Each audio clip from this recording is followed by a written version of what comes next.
Okay, we are live. We're going to be going through a deal, underwriting St. Louis, trying to figure out whether or not there is any sort of deals in St. Louis. So that's what we're doing. We're looking at a market in St. Louis, trying to figure out whether or not we can determine a buy box. So here's what we're doing. So if you look at my screen right now, I'm going to share my screen. Let's make sure that I can kind of show you as much as possible. The first thing we're going to do is we're in St. Louis and we are in Redfin. And what we're going to do is I'm going to try to make sure I share my screen so that you guys have the best ability to see it on Instagram and on all formats. So I'm testing out to make sure I can see it. And one of the areas that I've been looking at, and one of the areas that I personally went to in St. Louis when I went out there to build out a team, was Florissant or Florissant. I forget how to say it exactly. But what I found was that it's generally a nice area, lower crime area, and you can always check the crime scores there. But here's what we're doing. I found a couple of properties there. This was a property for $95K, and this property is for $106K. And let me tell you why I decided to pick this area. So I picked this area because I looked at specifically HUD FMR. And if you were to Google HUD FMR, I'm just going to go through the process for all of you guys so you guys can take a look at it. Google.com, look at HUD FMR. You click this website. And now all of a sudden, you're going to see this page. And you will see, as you scroll down, click here for 2024 FMRs. That'll give you one of the results. I like to be a little bit more specific. If you go to this area where it says access to small area FMRs, and then you click on it, let me click it just a little closer. Now you can look up small area FMRs, and here's what we're going to do. We're going to do MO for Missouri and St. Louis, and then we're going to do St. Louis County. And this gets you the fair market rents for this area, right? These are going to be the ceiling rents that you're going to be able to charge for your property. And we're going to go look up the zip code. So what is this property? 245 Humes Lane. This is a property that's on the market right now. 63031. 63031. As you can see right here, you have the zip code on the left and then the bedroom count on the right. So I'm looking at 3 bedrooms and 4 bedrooms. 4 bedrooms is 2,100 right now. I'm sure you guys can see this on the screen. Give you guys really good visibility onto it.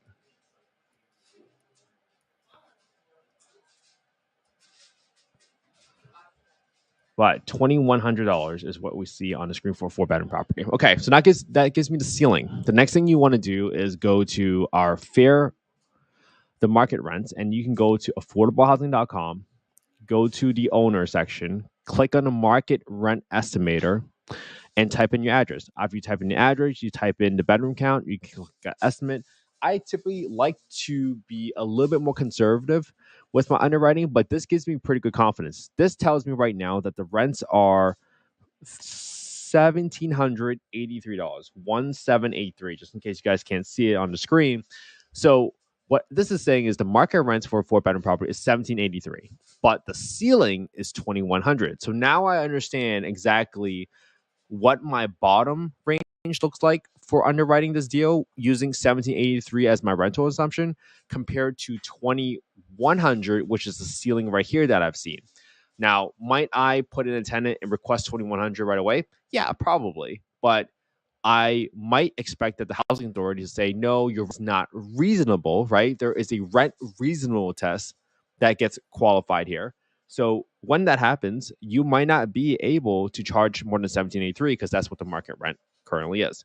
So I'm going to underwrite this with $1,783, and I'm going to take a quick look at this property. And if you look at this property, the flooring looks fine. You probably have to paint this. Like, I don't know what's going on with this wall, but probably some blind work and stuff like that. And I'm just estimating rehab costs at this point. Bathroom looks okay. Maybe we might have to reglaze the bathtub. The tile could use a little bit of love. But for the most part, this property doesn't look that bad. Now, this ceiling thing might have to go. This flooring might have to go. It might be worth kind of just checking on some records. But for the most part, at 1356, what I'm gonna do right now is try to figure out how much can is this property being charged with. So 105,900. I'm getting $1 per square foot right now at 1356 at $78 a square foot. Okay, cool. Now, what I'm going to do is pull up my spreadsheet, and within the spreadsheet, I'm going to put in 104,900, which was the cost. I am going to estimate that I'm going to spend about $10 a foot rehabbing the project, just to be a little bit conservative, because I know it's at least 3 to 350 a square foot. So I'm going to put 1356. That feels pretty good. Like $13,000 for rehab. That's a pretty good amount of rehab, even anticipating any sort of potential issues with the rent. Now, here's where I get into my rental assumptions. Monthly income rents at 1783. Here's what I want to remember. At 1783, what are my rental assumptions? Right now, I'm using 25% down. That's 25% right here, just so you guys can note it. And at 25%, I'm going to go down and estimate about 2.5% for my closing costs. I got $13,000 for a rehab right now. I am going to go all the way through. Let me show you guys the loan.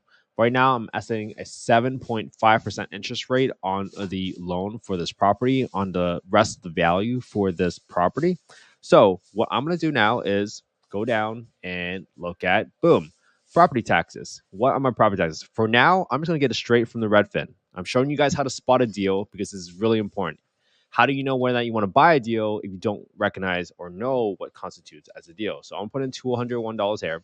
We have $78 for home insurance. Usually, I make it 78 and I add 20% on it because usually these insurance estimates, are based off of a primary residence insurance rate. I will, at the minimum, add 20% just to be a little bit more conservative on this property.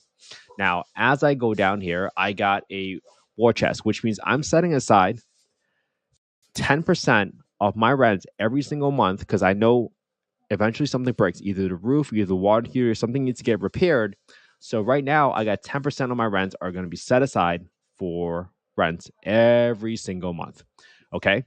Now I have 8% for property management, just because you need someone to either screen the tenants. They are the ones that fields the calls in the middle of the night. So I have 8% there from the rents.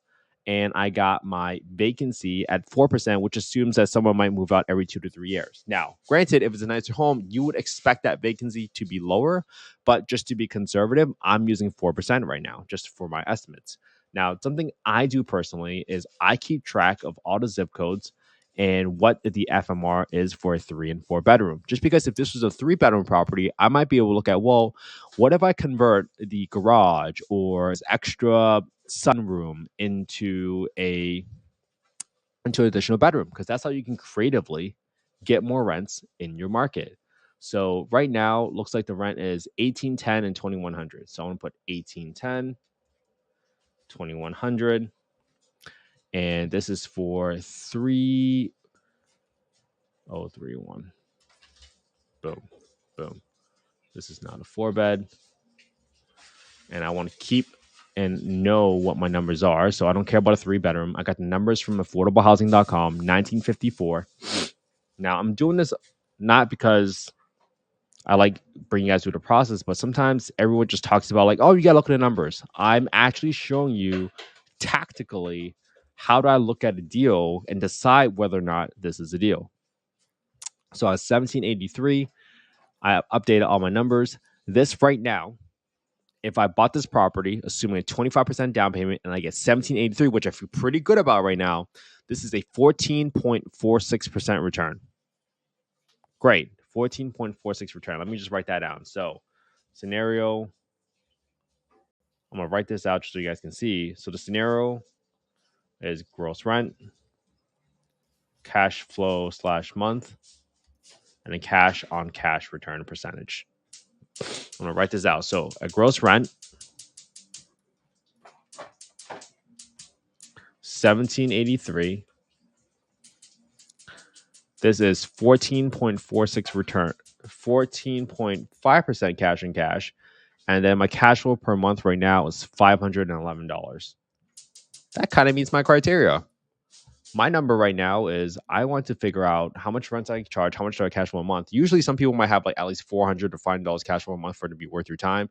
Some folks might have like 17.5%. So I want to do a low, a medium, and a high scenario. So I'm going to do, what if I only get 90% of what my ceiling rent is? So if I do 90% times 2,100, this is 1,890. So if I get 1,890,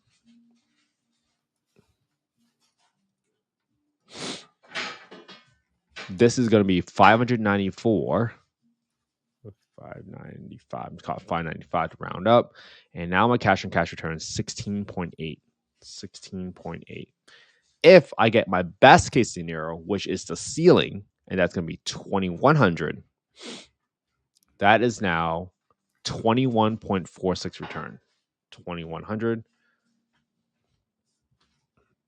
This is 21.5. And boom, this is where your numbers get from 758. So now I can potentially look at my investors and figure out, well, if this is the scenario that I'm analyzing this deal at, so I got a rental, a property that I'm underwriting right now, 245 Humes Lane, $105,000 is the asking price. The renovation is just estimated at $10 a square foot based off the pictures that I just saw. This gets me $750 of cash flow on one property. That would equal to, if I get the full max rent at $2,100, because the rents for 2024 just got released, this is now a 21.5% cash and cash return. Is that a deal for you guys? I don't know. Give me some questions in the chat. If you guys do have any questions, I would love to kind of answer them. If you guys have any, if you guys are on YouTube, make sure you guys subscribe to youtube.com/ICan'tHe. And just let me know if this is helpful, because sometimes this might be boring. This isn't like some viral video, but this is just the actual tactical steps on how I would analyze the deal. So let's kind of summarize, right? We found this listing on Redfin. We found the HUD FMR through the HUD website, looking at the FMRs that you can just simply Google, and went to the small area FMRs, fair market rents. I then came to this chart that listed essentially in St. Louis County what the zip code was, and also what is the bedroom count. So now I know what the ceiling rents are for this property. Okay, I have ceiling rent. Then I went to look at, well, what's my market rent? You can do this by going to affordablehousing.com, going to the owners, clicking on the market rent estimator tab, plug in your address, plug in your bed count, and now you have the market rent. Okay, you have the market rent, you have the ceiling rent, and now you can figure out, well, now I just got to plug this into the calculator. When I plug this into the calculator, I can decide, well, okay, this is how this much cash flow this property will earn. And now you can think to yourself, well, what would make this attractive to my investors? That's the number one question I get all the time, right? When I talk to my friends, they're like, oh, real estate, it's for different people. I don't have enough money. It's not for me. It's a rich person's game. I can't afford it. I can't afford it. Well, now when you go out there and just simply take exactly what I have taught you and replicate this, guess what, guys? You guys don't need to invest with me. You guys can just simply take the process that I'm going to put up on YouTube after this, run through the same process, practice, and then all of a sudden you're going to eventually realize, like, hey, in this area of Florissant, Missouri, I am now looking for properties under $110,000, because if I find a 4-bedroom that's $110,000 or less in Florissant, Missouri, I now have a pretty good chance at making over 20% return on my money if I am able to get the ceiling rent. Or worst case scenario, in 63031, you can see that the market rent right now is 1780. So obviously this is what I'm calling is the floor, unless for some reason like the 1780 is like a all pool houses or something, which isn't really obvious, but you have a pretty good sample. There's 25 rentals here in this area. So that's one way to go about it. And at the same time, you can try to figure out whether or not you're getting a deal. What I typically do is I would just go into this area and I will look at, let's see, where's my property? 106. Let me make sure I'm showing this on the screen so everybody can follow on Instagram as well. I'm going to go click on sold. When I look at the sold properties in the last 6 months, I want to look at the properties that were 4 bedrooms. Now, obviously, you should look at square footage. You should look at bathroom counts, etc., because that adjusts the value. But I'm just trying to get a semblance of what has property sold within the last 3 to 6 months. And when I look at this area that's really close to my property, let me see, I can slide this over just a little bit more, just so people on Instagram can also see, because we have a much narrower view there. Now you can see that I'm seeing a lot of homes that have 4 bedrooms, 4 bed, 2 bath, 4 bed, 2 bath, 4 bed, 1 bath. The lowest I've seen is $130,000, but this property was actually lower, right? So now I'm seeing that, hey, this might be a property that I might be interested in putting in the property, because one, doesn't look like I'm overpaying. Obviously, you want to look at square footage, bed bath counts, lot sizes, position it, whether you're on a main street, just like a regular appraiser would do. But I'm just doing a gut feeling because I don't want you guys to overthink these items. This is how you figure out whether or not something is a deal, and figure out whether or not you won't overpay for something like that. So I feel pretty good about this deal right now. I actually do. 105,000 purchase price. I'm estimating $10 a square foot to handle this rehab.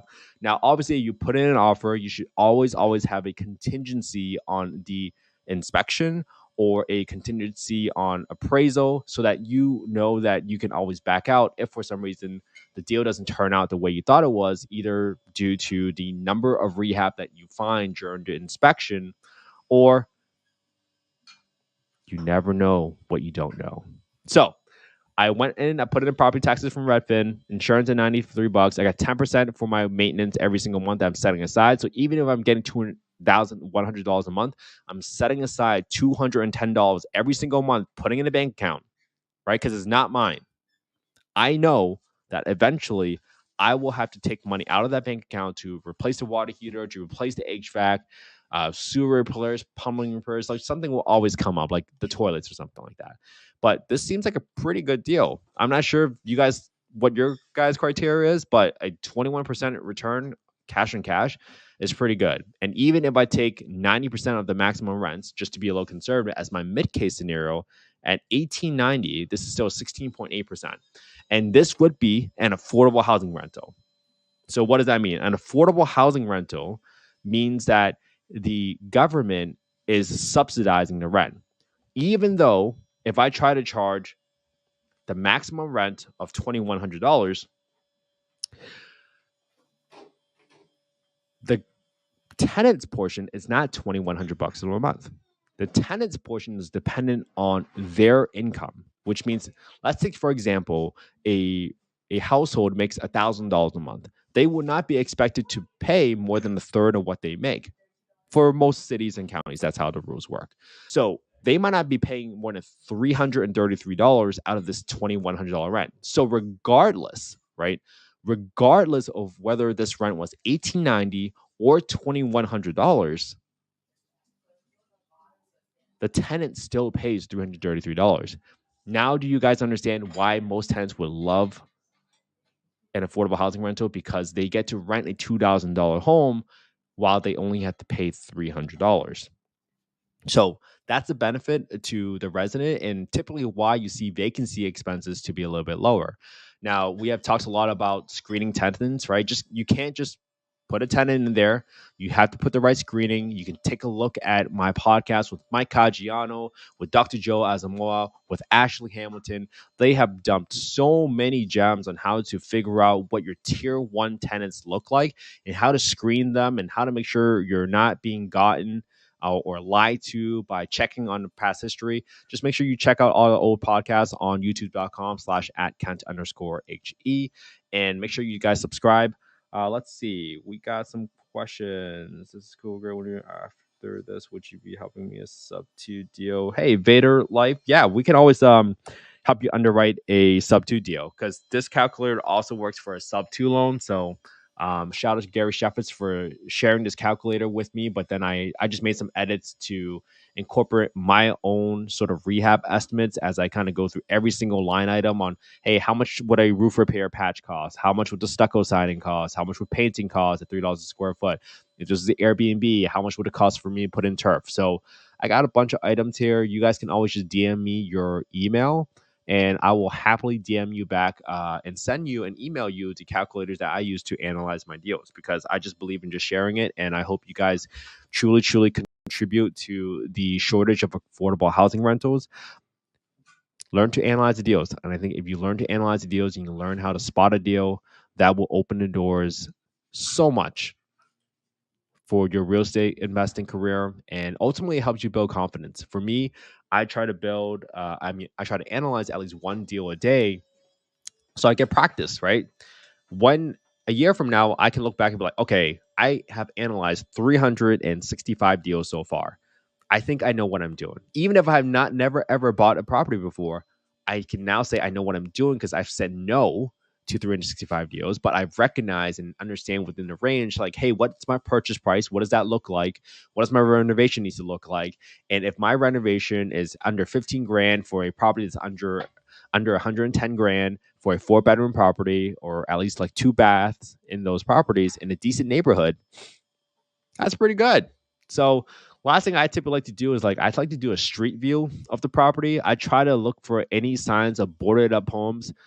You typically want to go a little bit further out, but for the most part, I'm not seeing any red flags right away. You guys can kind of browse with me if you want on Instagram. I'm not seeing any boarded up homes. I've seen some rehabbers in Detroit, they will board up their homes during a renovation just to prevent any squatters from getting in. So yeah, I'm not seeing anything. I'm looking for signs of like lots of trash on the side, dilapidated buildings, abandoned buildings. I'm looking for any boarded up windows in residential areas, but I'm not seeing anything. And what I like to see here is that there's also a Target right here, not too far from the home. Tons of restaurants out here, Home Depot, a Walmart. So now I'm thinking about the experience of my residents that are living those, right? What will make a resident want to stay here as long as possible? Because I want to keep my vacancy expenses down, right? So let's talk about math. If for some reason I am a really good landlord and I pick a tenant, I provide a really, really good product. Right now, I have my vacancy at 4%. Well, what if this goes down to like 2%, right? Now, all of a sudden, I'm saving $40 a month, right? I'm setting aside money to turn over the home every single month, because I know that eventually when I turn over the home, I got to do some cleaning, I got to do repainting, I got to fix some items when the family moves out. So this is a pretty big expense item, right? If you think about it, I'm setting aside $200 every month to maintain the property, but I'm spending $80 every month anticipating that the tenant will move out. That's almost half my maintenance cost. But if I keep the tenant there and they stay longer and they're happier, now all of a sudden I make an extra $40 a month. That's $500 a year. Real money. Real money. So this is going to be a really good example, and I hope this was really, really helpful to all of you guys that are watching. I don't really have an agenda for this. I was going to analyze the deal anyways, so I figured I would jump on here, I would go live, I would talk through exactly what I'm doing, because I don't think enough people do this enough to really help people. And I do this all for free. I have no agenda. I have nothing to sell you. If this was helpful, I really hope you guys could leave us a 5-star review on Apple Podcasts for the affordable housing podcast. It's called Affordable Housing and Real Estate Investing. You can find us on Apple Podcasts. Please leave a 5-star review. We've had some people, some haters that have left 1-star reviews before because they are politically motivated or they just don't understand affordable housing. And that's okay. That's why we have this podcast. We are here to dispel the myths that affordable housing is all about guns, drugs, and drama, when it's not. It's really not. There are some really great people. We've had great guests on here to talk about and rave about how great their guests are. And I can't thank you guys all enough. We have reached 2,000 subscribers across YouTube and Apple Podcasts. And it's really, really amazing to get that many listeners and find people like you guys that are interested in this. So I just started a free Facebook group. It's called Affordable Housing and Real Estate Investing. If you want you want the easy button, you can DM me on Instagram at Invest with Kent He, and I can always send you the invite, or you can find us around a Facebook group. My goal with the community is just simply to foster an environment where people are free to ask questions about anything about underwriting, because I think this is just stuff that we all need. And frankly, it is important for us to kind of give back and help one another, because I remember how scary it was when I first started thinking about getting into real estate. I was so scared. I was like, what if I lose money? What if I lose money? What if I lose money? And the only thing to get over that hump and get over that fear is to practice, to get your reps in, so that when you look back behind you before you're about to take that jump, you can look back at the work that you have done to prepare yourself to get yourself to that point. Hey, Mike, good to see you, man. Saw your comments there. Hey, so this was awesome. This was fun. Hopefully, this was helpful. And if this is helpful, let me know. I'll try to do this once every other day, if not once every day. Won't be on here tomorrow because it's my daughter's second birthday. So I will probably not do any work tomorrow. So thank you guys. I appreciate the time. Hopefully this was fun. And make sure you guys leave any comments or questions. Thank you. Bye.